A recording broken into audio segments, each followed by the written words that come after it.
Oi Genchi, c'est Tony. Bon là on va parler ballon thermodynamique rapidement. Donc je vais vous montrer ce qui existe plus ou moins sur le marché. Donc ça, première chose, avant de mettre un ballon thermodynamique, tu traites ton eau. S'il y a du calcaire, tu mets un adoucisseur. Si elle est acide, tu la traites. Parce qu'il ne faut pas commencer à dépenser des sommes de 3, 4, 5 ou 10 000 euros pour faire des économies si ton eau elle est toute pourrie et qu'elle va venir tout abîmer ton ballon. Donc déjà tu traites ton eau, tu mets déjà tes sous là-dedans et après tu peux commencer à venir mettre un ballon. Donc ça, souvent, tu vois, il y a un Odyssée, un ailleurs, bon, on va dire. Moi, j'aime pas trop ces produits, je sais pas si c'est ces produits-là, j'aime pas trop les monoblocs. C'est le produit que tu mets généralement dans le garage, ça aspire l'air de ton garage et ça crache dehors et ça fonctionne. Pourquoi j'aime pas ce produit? Parce que tu vas venir refroidir ton garage et ta maison. Et à un moment donné, il n'y aura plus trop de calories à récupérer dans ton garage, tu vas avoir un complément de résistance électrique. Donc ça va venir dégrader ton cop et au final tu feras pas trop d'économies, tu vas refroidir beaucoup ton garage. Bon, certains me diront, en hiver, en été c'est cool, ça climatise le garage. Ouais, bon ok c'est cool. Du coup il fait frais dans ton garage, si tu as envie d'habiter dans ton garage c'est cool, hein, mais c'est pas trop le but. Donc par contre en hiver, souvent ton garage, si tu rentres ta bagnole dedans, ton garage, et ben, en hiver tu ouvres la porte et il fait froid, donc il n'y aura pas beaucoup de calories à récupérer. Donc pour ça, j'aime pas trop ce produit. Je trouve que c'est pas ce qu'il y a de plus. Comment dire? C'est plus un prix d'appel, je dirais. C'est un premier choix, pas trop cher. Ça fonctionne, mais il y a mieux. Voilà. Donc le deuxième, c'est ça. Le chauffe-eau thermodynamique split. Tu vois, avec un groupe extérieur, une espèce de climatiseur. Moi, je bosse avec Hitachi. Donc je peux t'en parler. Donc tu vois, tu as un ballon, là, le... Attends, où ma souris? Le ballon est là. Tu as le ballon. Et là, tu as le split. Donc pour ça, j'aime bien. Parce que tu vas venir récupérer les calories qu'il y a dehors. Donc quand il va faire très froid, tu vois, quand il va faire moins 10, moins 15, tu vas pas récupérer grand chose, tu vas tourner sur de l'électrique. Mais sinon tu vas récupérer beaucoup plus de calories, tu vois, comme en ce moment quand il fait 25-30 degrés, ça c'est merveilleux.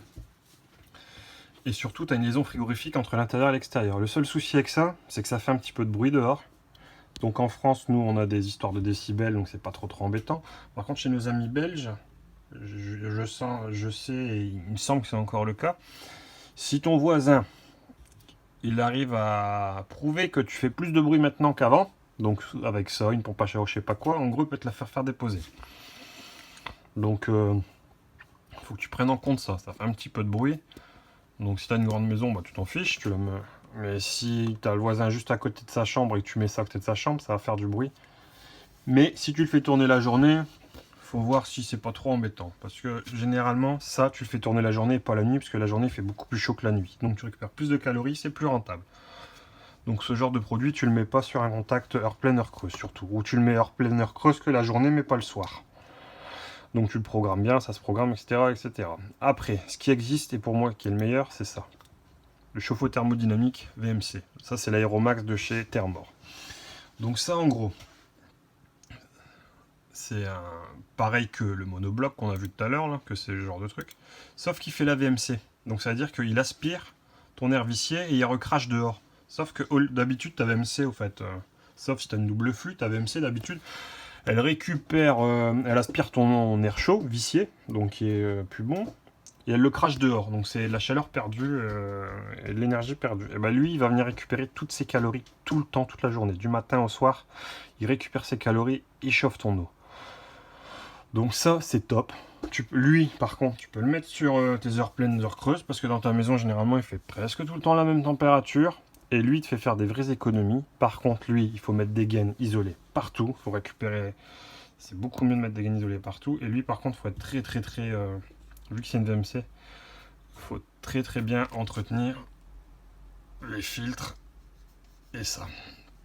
Parce que moins tu as d'aspiration, moins tu récupères de calories, plus tu compenses en résistance électrique. Donc lui, très bien. Par contre, tu vois, le prix, 3725 € hors taxe, ça pique. Mais c'est ce qu'il y a de mieux. Tu vois, moi, franchement, c'est pour mettre un ballon comme ça classique, thermodynamique, j'en mets pas. Je trouve que c'est pas super rentable. Vaut mieux mettre ça si tu as le budget. Si t'as pas le budget, tu mets ça. Et donc là, on va parler du top produit pour moi. Ça, c'est vraiment pour les pros qui ont une chambre froide. C'est le récupérateur de chaleur sur groupe de production froid. Donc tu vois, dans une chambre froide, tu as l'évaporateur à l'intérieur qui récupère les calories. Donc les calories, en gros, c'est la chaleur. Et qui va venir les recracher dehors dans les condenseurs. à l'aide d'un compresseur. Ça, c'est en gros, c'est très très rapide. Et donc, ce qui se passe, en gros, quand tu as une chambre froide, c'est toute la chaleur que tu récupères dans ta chambre froide négative. Ça marche bien avec des négatives. Des positifs, il faut vraiment une grosse positive. J'en ai déjà mis 2 avec mon père, ça marche très bien. En gros, toute cette chaleur, tu la craches dehors.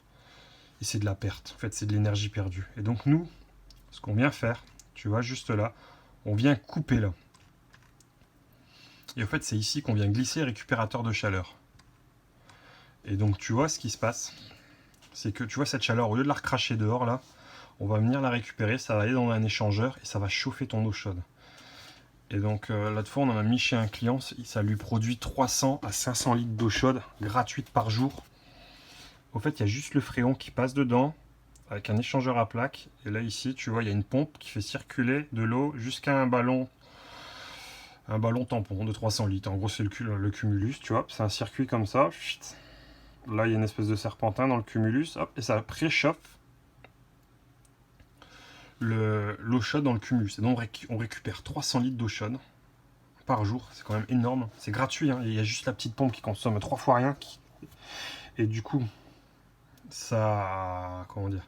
Du coup, le condenseur dehors a beaucoup moins... Il chauffe beaucoup moins. Le groupe froid, il a beaucoup moins de mal en été à évacuer ses calories, parce que quand il fait plein cagnard, il fait 30-35 degrés. Les groupes froids, franchement, ils prennent chaud, hein, sur les toitures. Et du coup, ça, c'est top parce que ça, le compresseur, du coup, il prend moins de coups.